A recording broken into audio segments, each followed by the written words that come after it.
نے رب کا تحفہ سمجھے، مالک کا تحفہ سمجھے کہ اس نے مجھے تحفہ دیا ہے، مجھے کسی مشکل میں ڈالا ہے۔ تو رب کریم بلا مثال و بلا تشبیہ سمجھانے کے لیے اللہ جب کسی کو مشکل میں ڈالتا ہے، کافروں کو تو اس نے موجیں کرائی ہوئی ہیں، بڑی بڑی سہولتیں دی ہوئی ہیں، مشکل میں ڈب بھی ڈالتا ہے، اپنے نیک بندوں کو ہی ڈالتا ہے۔ نمرود اور فرعون کے پیروں میں کانٹا بھی نہیں چبھتا تھا، ان کو تکلیف نہیں آتی۔ تکلیف کسے آتی تھی؟ اللہ کے نیک بندوں کو تکلیف آتی تھی۔ حضرت رابعہ بصریہ جب تک زندہ رہی تب تک بیمار رہی، جس دن طبیعت ٹھیک ہوتی تو کہتی اے اللہ تو کہیں مجھ سے ناراض تو نہیں ہو گیا، تو کہیں ناراض تو نہیں مولا جب تو مجھے تکلیف دیتا ہے تو میں رو کے تیری عبادت کرتی، جب مجھے دکھ ہوتے ہیں تو میں سجدے میں تڑپتی، اور خدا بندہ اب تو میں سکھی ہوں، موج میں ہوں، مجھے رونا ہی نہیں آ رہا، تو خدا بندہ تو کہیں ناراض تو نہیں ہو گیا مجھ سے۔ دکھ تو اچھے ہوتے ہیں، دکھ تو پیارے ہوتے ہیں، اور دکھوں کے بعد جو اللہ آسانی دیتا ہے اس آسانی کا پھر کیا ہی کہنا۔ اس حضرت ایوب علی نبینا علیہ الصلوۃ والسلام بیمار رہے، 60 سال اللہ نے تندرستی دی۔ کتنے سال بولے؟ 60 سال، غور کرنا بات پر، 60 سال علیل رہے، پھر بیمار ہو گئے، 18 سال ہو گئے بیمار ہوئے۔ زوجہ کہنے لگی دعا کر لیں آپ کو اللہ سے دے دے۔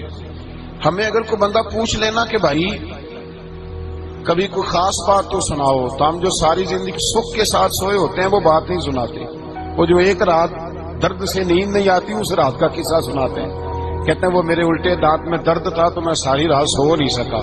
او بھائی جو ساری زندگی سویا ہے اس کا تو ذکر نہیں کر رہا، ایک رات جو تجھے نیند نہیں آ رہی۔ کسی سے پوچھا جائے، ڈاکٹر کہتے ہیں 360 ہڈیاں ہوتی ہیں وجود میں، کسی سے پوچھا جائے نا تیرا کیا حال ہے تو 359 ہڈیوں کا ذکر نہیں کرتا، جس گھٹنے میں درد ہے اس کا ذکر کرتا ہے، کہتا ہے یہ گھٹنے میں بڑی درد ہے۔ او بھائی باقی 359 ٹھیک ہے نا، ان کی بھی تو کوئی بات سنانا۔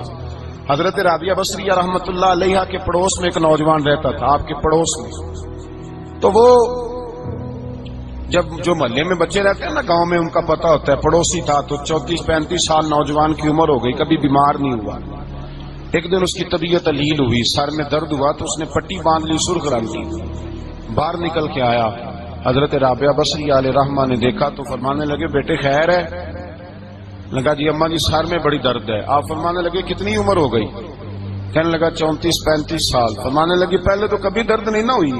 کہا نہیں اماں جی آج ہی ہوئی ہے۔ تو آپ فرمانے لگے 34 سال اللہ نے صحت دی ہے، تو نے شکر کی ایک پٹی بھی نہیں باندھی، اور آج درد ہوئی ہے تو شکوے کی پٹی تو نے فوراً ہی باندھ لی ہے، کچھ شکر کی پٹی بھی باندھ نہیں۔ حضرت ایوب 18 سال بیمار رہے، زوجہ کہنے لگی دعا کر لو، تو آپ فرمانے لگے بی بی سے کہ صحت کتنی دیر رہی؟ اس نے کہا 60 سال۔ تو آپ فرمانے لگے ذرا بیماری کو بھی 60 سال گزر لینے دو پھر دعا بھی کر لیں۔ یہ دعا کی، اللہ یہ لفظ کہے اللہ نے صحت دے دی، تندرستی آ گئی۔ ایک دن گھر میں بیٹھے بیٹھے زوجہ کہنے لگی کہ ایوب یہ بتاؤ دکھ اچھے کہ سکھ؟ آپ فرمانے لگے سارے دن ہی اللہ کے ہیں پر دکھ بڑے اچھے تھے، مجھ سے پوچھو تو دکھ بڑے اچھے تھے۔ کہا کس طرح؟ تو حضرت ایوب فرمانے لگے جب میں بیمار تھا تو 24 گھنٹے میں ایک دفعہ میرا رب میرا حال پوچھا کرتا تھا، ایک دفعہ میرا اللہ پوچھتا تھا ایوب تیرا حال کیا ہے؟ فرماتے ہیں 12 گھنٹے تو لذت ہی رہتی تھی کہ میرے رب نے میرا حال پوچھ لیا، اور اگلے 12 گھنٹے میں انتظار کرتا تھا مالک حال دوبارہ کب پوچھے گا۔ فرمانے لگے اب سے تو ہو گئی ہے پر اب میرا رب میرا حال تو نہیں نہ پوچھتا۔ بھائی مشکلات جو ہوتی ہیں وہ تو تجھے سجا دیتی ہیں، سوار دیتی ہیں، تجھے یاد آتا ہے کوئی اپنا، جب تجھے درد ہوتی ہے نا، تکلیف ہوتی ہے، پھر تیرا دل کرتا ہے کوئی کندھا ملے جہاں میں سر رکھ کے رہوں۔ پھر اس لیے تو کسی درویش سے کسی نے پوچھا تھا اپنا کون ہوتا ہے؟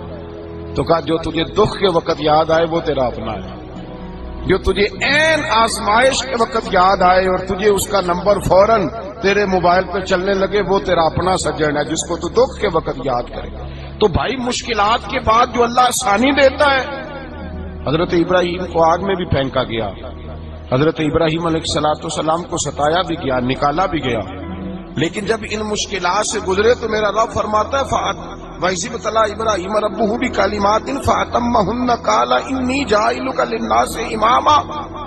کہا جب ابراہیم پورے اترے تو پھر ہم نے انہیں امام بنا دیا۔